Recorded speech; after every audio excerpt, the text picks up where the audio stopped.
saya Atia Hayuni Putri. Di sini saya akan membahas soal-soal ujian akhir semester mata kuliah Statistika Industri. Di video kali ini saya akan membahas soal nomor 1. Yuk, langsung aja.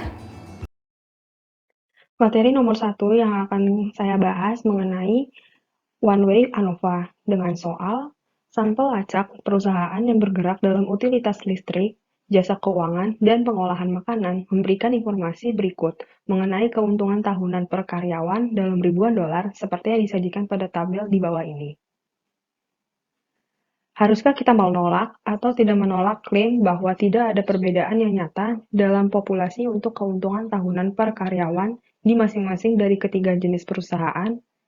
Gunakan tingkat signifikansi 5% dengan asumsi bahwa keuntungan tahunan per karyawan akan berdistribusi normal dengan varians yang homogen. Solusi yang saya gunakan untuk mengerjakan soal nomor 1 ini adalah yang pertama, saya akan menentukan hipotesis awal terlebih dahulu yaitu H0, yaitu rata-rata keuntungan tahunan karyawan sama pada tiap perusahaan. Selanjutnya, saya akan menentukan hipotesis H1, yaitu rata-rata keuntungan tahunan karyawan tidak sama pada tiap perusahaan. Jadi, hipotesis H0 dan H1 akan saling bertolak belakang. Yang ketiga adalah statistik UJF. Data yang sudah dilampirkan di soal tadi, saya akan bentuk dalam tabel seperti ini. Kemudian, dari setiap perusahaannya, saya totalkan. Kemudian, setiap perusahaan ini dirata-ratakan dan didapatkan hasil rataan sebesar ini. Kemudian dari setiap perusahaan akan saya totalkan semuanya dan didapatkan hasil sebesar 518,2. Sedangkan rata-rata yang sudah didapatkan akan dirata-ratakan kembali dan didapatkan hasil sebesar 34,5. Selanjutnya saya akan mencari SST, SSK, dan SSE-nya. Yang pertama adalah SST dengan rumus seperti ini. Lalu dalam pengaplikasiannya yang pertama, dari data yang pertama di perusahaan pertama sampai perusahaan ketiga yang terakhir, data terakhir, akan saya kuadratkan terlebih dahulu, kemudian dijumlahkan.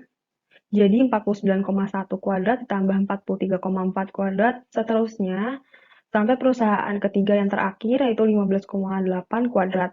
Lalu dikurangi dengan total atau T kuadrat. Jadi total yang sudah didapatkan yaitu 518,2 dikuadratkan. Kemudian dibagi dengan 15 atau di rumusnya NK. NK itu N sebanyak 5, jadi setiap perusahaannya memiliki 5 data, dan K itu adalah sebanyak perusahaannya, yaitu di sini ada 3 perusahaan. Jadi 5 kali 3 sebesar 15. Kemudian didapatkan hasil 1925,56. Selanjutnya kita akan mencari SSK.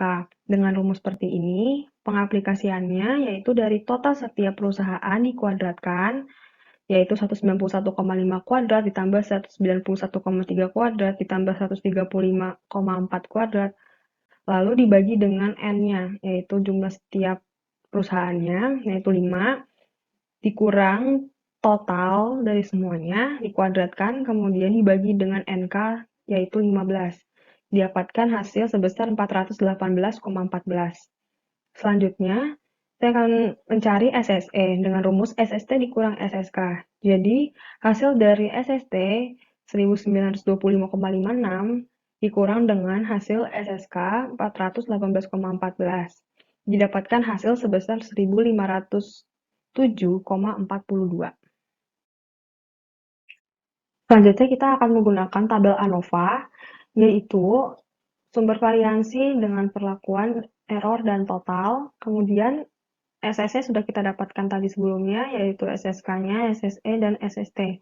Kemudian yang V atau variabel dengan cara untuk perlakuan yaitu K-1. K-nya tadi sudah kita dapatkan yaitu 3, jadi 3 kurang 1 yaitu jawabannya 2. Kemudian untuk error, K dikali N-1, K-nya 3, 3 dikali 5 dikurang 1, hasilnya 12. Kemudian NK kurang 1, didapatkan 14. Untuk MS-nya, kita dapatkan dari sini, yaitu untuk perlakuan itu disebut MSK. Jadi, nilai dari SSK dibagi dengan K-1. Sudah kita dapatkan tadi dua-duanya, jadi 418,14 dibagi 2, didapatkan 209,07. Kemudian MSE untuk sumber variansi yang error, yaitu S kuadrat atau jika tidak ada, maka kita menggunakan nilai dari SSE dibagi dengan K dikali N-1. Dua-duanya sudah kita dapatkan, yaitu 1507,42 dibagi 12 dengan hasil 125,62. Lalu untuk kita cari F hitungnya dengan cara MSK, nilai MSK dibagi dengan nilai MSE, yaitu 209,07 dibagi 125,62, didapatkan 1,66. Selanjutnya untuk tahap keempat, yaitu dari soal kita disuruh untuk menggunakan alfa sebesar 0,05 untuk taraf nyatanya dengan variabel 1 yaitu 3 dikurang 1 sama dengan 2 dan V2 yaitu 3 dikali 5 kurang 1 yaitu 12 yang tadi sudah kita dapatkan. Lalu berdasarkan tabel dari F-tabel, untuk V1 sebesar 2 dan V2 sebesar 12 di taraf nyata alfa 0,05 yaitu 3,89.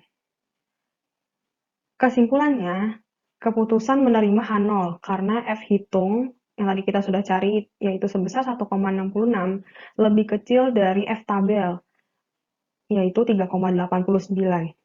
Intinya, tidak menolak rata-rata keuntungan tahunan karyawan sama pada tiap perusahaan.